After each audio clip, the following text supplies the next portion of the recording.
doesn't give you the right to. Remember, with great power comes great responsibility.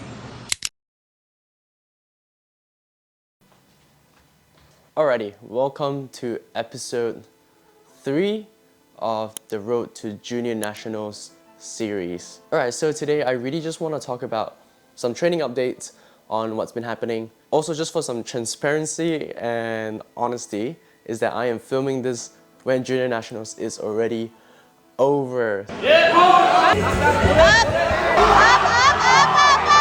So I already know the outcome, I already know what has happened, and I really just am trying to keep up with the videos, keep up with this series, so I can wrap it up nicely and at least have a couple of episodes, maybe like 2 to 3 episodes in total of just this series overall.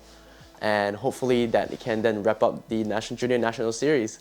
I'll definitely make a meet recap now that it's all over. But for now, I just want to go through what has happened in the past and the blocks that led up to Junior Nationals. So I'm basically just going to go through the block before the final block leading into Junior Nationals. So essentially the second to last block. So during this time, my folks actually from Malaysia came over to visit me. They just came here just for a short holiday. So there were many external stresses that were going on during this block. Because on the other hand as well, so a little bit of background is that I am still a personal trainer. So I'm still working as a personal trainer after my bachelor's degree of sports science. And what's currently happening is that I am working in a personal training studio. And what happens is that the owner is from Malaysia and he actually was going back to Malaysia just for a short holiday. And with that, he decided to pass on about 20 plus sessions, I think about 20 sessions, but really it ended up being about 15 hours of extra work approximately. Sorry, cat's just going crazy. It was around 15 hours of extra work in a week. So there was the external stresses of at least, not trying to say my parents had the external stress because I love them, but I was just more so bringing them around, and there was just a lot of things going on with planning, making sure I see them. And the second thing was really just the 15 hours plus of work that suddenly has come about. On top of that, I was also in the heaviest week of my training. So just to go through the numbers now then, I essentially hit one of the heaviest squat I've ever hit in training this year. So I hit 185 kilos for a fatigue single. Big thank you to the Doherty's gym gang, Amir, Davida, and Harry, who essentially helped spot me. The craziest thing is that up to that time, that was the heaviest squat I've done in the entire year in training. Basically at the start of the year, I could barely do 50 kilos on the squat without any pain. So to me, it was a bit emotional but inside, and it was also just so relieving that, you know, I actually am able to squat the way I'm squatting in such a short amount of time. And then so I usually do my bench days on Thursdays. That's my main primary bench day.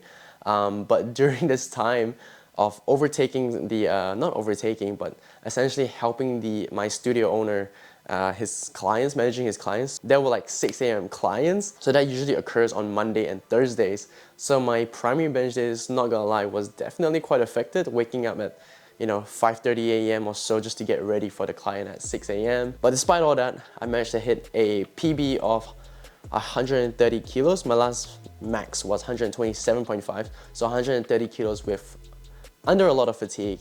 It did not move well, I will not lie.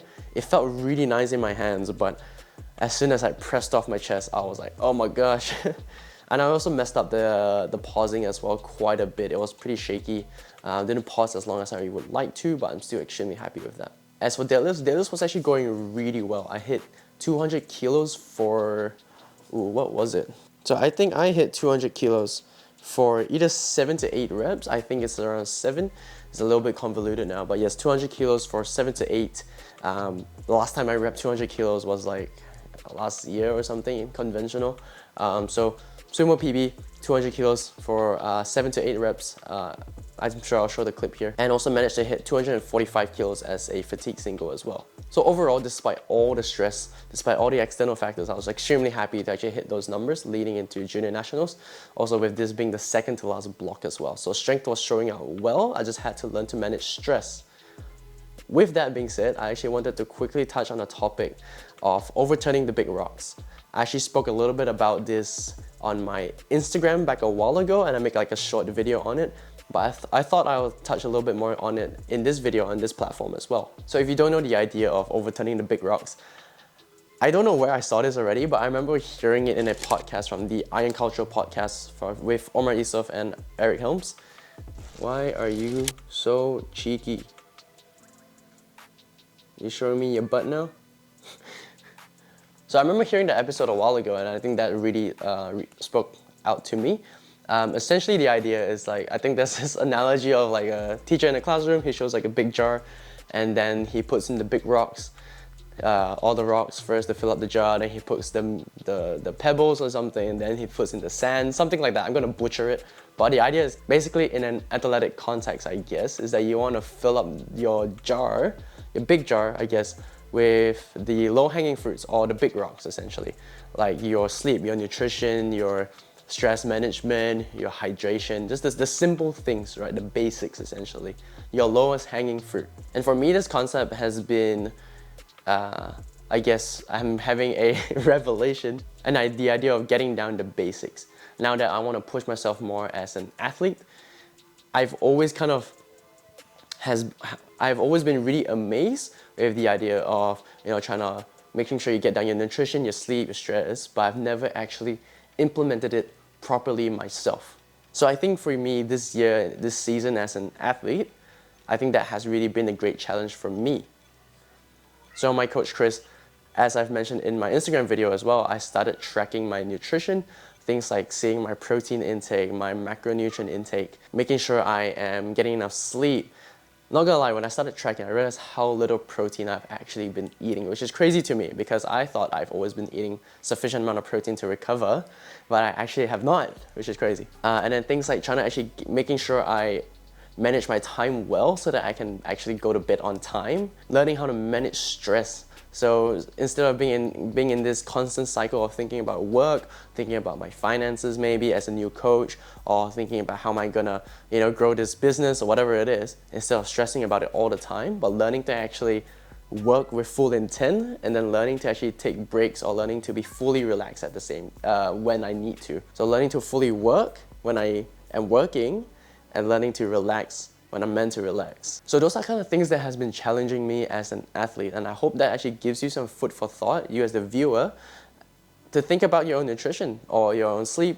How is your sleep? How is your stress management? Instead of, I guess, in the internet, there's a lot of biohacking or trying to optimize yourself by doing red light therapy or what's the next supplementation, and I think those are good things. So Nick Manders from Clean Strength Fitness actually has a video on Instagram talking about kind of chasing perfection, and I think it's actually a really good video to contrast this. How he also basically talks about you want to go for the low-hanging fruit, you want to get your basics down first, but he mainly talks about the idea of what happens after that.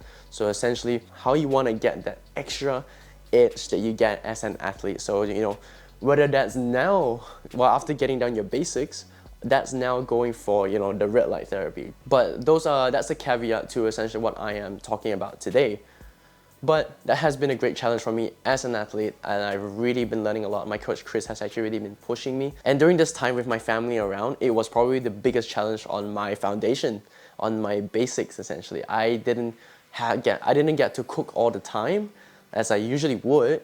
My sleep was pretty disrupted with having to wake up a lot earlier for clients. It really got me to really plan ahead of schedule. I had to buy some ready-made meals. I had to meal prep way ahead of time, ensuring that I have little pockets of ensuring that I have a lot of food ready at hand. So things like lots of fruits, lots of maybe some little pouches of yogurt and protein powder, things like that. That is kind of ready made for me to be able to grab on the go. So that has really been the big challenge for me in the second to last block leading into nationals. But overall, I was extremely happy to be hitting PBs all across the board, or at least hitting a bench PB and securing one of the heaviest squats I've ever done in training this year. Things were trending well during this time. Anyways, that's really it for this video. Really quick one. Next video, I'll be talking about essentially just the last block leading into nationals, and then it'll be my junior nationals recap, and I'll also be talking about an athlete, Shannon, shout out to Shannon, who also competed in junior nationals. So stay tuned for those. Blessings upon you, the viewer. Pray for blessings, pray for favor and abundance over you. So that's really it for this video. Hope you got something out of it, and I'll catch you in the next one.